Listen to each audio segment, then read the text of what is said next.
më falë, se të demokracia, është keq kuptu kjo termi demokracia, na jena dalë për te i demokracisë, si shoqëri po flasë, jo si individu. Ne nuk kemi përvojë si shqiptar, si popull, si shoqëri, që të bashkëveprojmë në demokraci. Pse? Këta du të me thonë, sepse jemi shoqëri në tranzicion. E para dhe e dyta, ne kemi marrë për demokracisë më të keqen të mundshme. Sepse demokracia nuk është pika, fundi, që ty ta projekton jetën. Nuk është diagnoza e saktë e jetës tonë, e kompletunja. Thjesht, demokracia nuk është shumë. Po ne çka bënë shqiptarëne? Populli jonë në fjala. Ne morëm për demokracisë, vetëm ata që pajtojnë me ambicet tona të shturra dhe krijuam averzion në jetë. Pastaj krijuam tërmetin familje. Ne jemi një familje, për shembull, me kodeks familjar të ndërtuar begi mirë dhe kemi përjetuar kohës, edhe rrethonave kohore me çet kodeks familjar. Çka bënëm demokracinë? Ne e dham një liri të tepruar antarëve të familjes. Dhe pastaj përmes asaj lirie të tepruar, ato i thyn rregullat e familjes. Dhe pastaj krijuan averzione në familje. Dhe u bë gati se pa durueshme familja shqiptare. Për shembull të kaluarën, kur ke diskutuar tema banale në familje, që në emër të demokracisë diskutohet sot. Skandal. Shembull është vjen marrë, ki frikë, me pa një emision 50 minuta me familje dhe me fëmijë. Sepse kemi dëgju lloj fjale që si takon shoqërisë, nuk i takon etikës, moralit. Dhe aja thotë unë thotë jam i lirë, po ti i lirë, nuk ka dyshim, por e kini kufi. Sepse nuk mundesh në emër të lirisë me rënu për reputacion, me rënu moral, etik të këtij populli që ka ndërtuar shekuj me radhë. Pra, që të mos zgjenohemi për temës shumë, ne mund t'i përngjojmë shoqërisë ideale. Dhe du të bëjmë përpjekje që ta kanalizojmë shoqërinë, që tjetë më moralshme, më etike, më profesionale, më largpamëse, dhe ti realizon qëllimet e jetës në mënyrën më të mirë të mundshme. Po, ju thajt, fillojmë nga vetja, pasojmë në familje dhe kështu me radhë. Por shpesh e dim që thuhet edhe kjo fjala të na shqiptarë thojmë 5 gishta i ka dora nuk janë të njëjtë. Tash, nëse nisim nga vetja, nesër nuk na garanton që ndoshta fëmiu ynë ose dikush tjetër një familjar i ynë të dalë njëjtë sikur na. Për faktin që nuk janë gishta të njëjtë, nuk kupton se nuk i shërbejnë të njëjtë njeri. Okej. Do të thonë, ne mund të kemi nuanca ndryshme, edhe konceptuale, edhe ku e di çka. Por kjo s'do të thotë që ne si shërbejmë të njëjtës. Ideja ose kauz. Jeta është kauz në veti. Dhe njeriu duhet të shërben kauzës. Dhe qëllimi i jetës është mi arrit objektivat më reale të saj, me lënë gjurmën trajtore në jetës, duke e ruajt edhe reputacionin si njeri. Dhe tash është e mundshme që ti të jesh shumë i mirë dhe një pasardhës mos jetë i mirë. Kjo është e mundshme, nuk përjashtohet kjo çështje.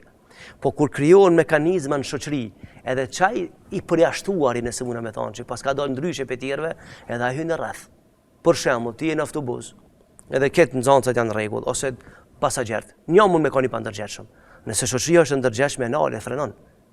Po me kanë e kundërta. Pra qysh një ndërgjegjshëm në një shoqëri pa ndërgjegjshme.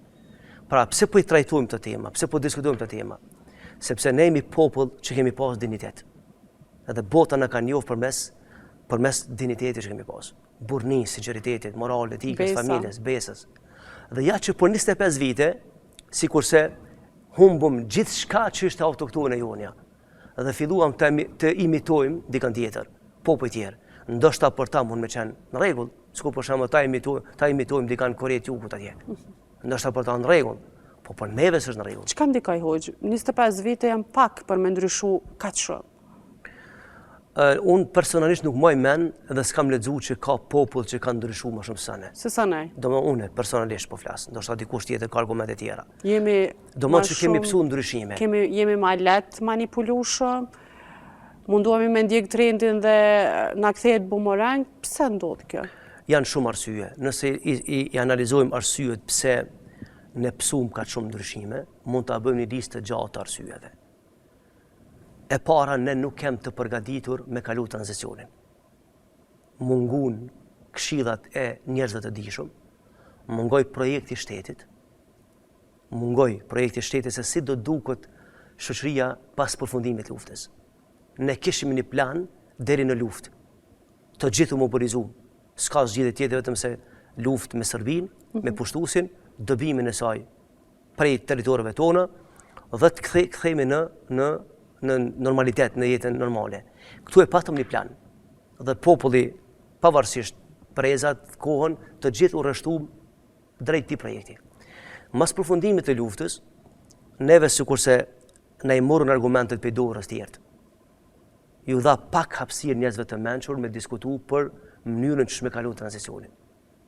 Shtoja kësaj edhe shërbimet tjera që s'ja duan të mirën këtij populli, imponun diskurse të ndryshme, prun modele që modele me një farë forme testuese që s'ndodhin në asnjë vend tjetër, vetëm te ne këtu, duke mos e pas parasysh që ne kemi një kodeks familjar të ndërtuar në atë mënyrë që nuk lejon kachkallaj degradimin e familjes, na observuan informacione të gabueshme për perëndimin, gjithçka që banin në rini, thonin perëndim banin kështu, aty shkon në perëndim, pejt hanës deri të pranë të mramje, ti nuk sheh njëri rrugëve, as në për kafe nuk sheh, sepse ata në punë, perëndimi nuk është zhvilluar me moralitet, as nuk është zhvilluar me drogë, as në prostitucion, por është zhvilluar me punë. Dhe neve na observuani mendim se atje ka liri të shprehjes, njerëzit na për diskoteka, ku e diçka, gjë që s'është e vërtetë. Sepse dhe kështu na observu. Dhe krijuam një shoqëri, një brez, 25 vjeçar, që tash se ka problem të inkuadrohet në rrjedha normale të jetës. Dhe nuk është ndoshta faji tyne, por është faji mungesa shtetit, mungesa mekanizmave, mungesa e njerëzve të mençur që e kuptojnë tranzicionin dhe se si të dilet për tranzicionin. Dhe jo rastisht është thonë për libra, popujt e mençur i qëndrojnë tranzicionit, dhe sa popujt më pak të mençur dështojnë tranzicion.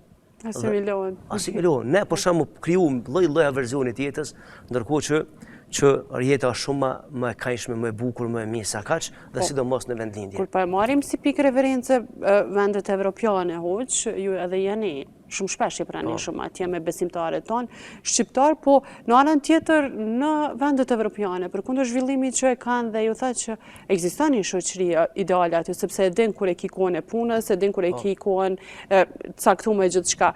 Ata veprojnë me njëri tjetrin në një shoqëri që kanë besime të ndryshme fetare. Po.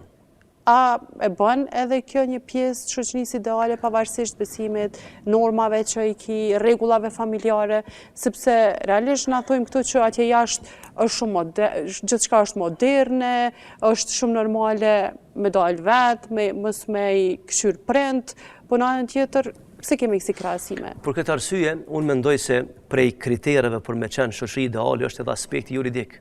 Ligjet. Do me thonë aspekti juridik. Po na kemi ligjet e mira, hoq. Që ta sqarojnë për shembull.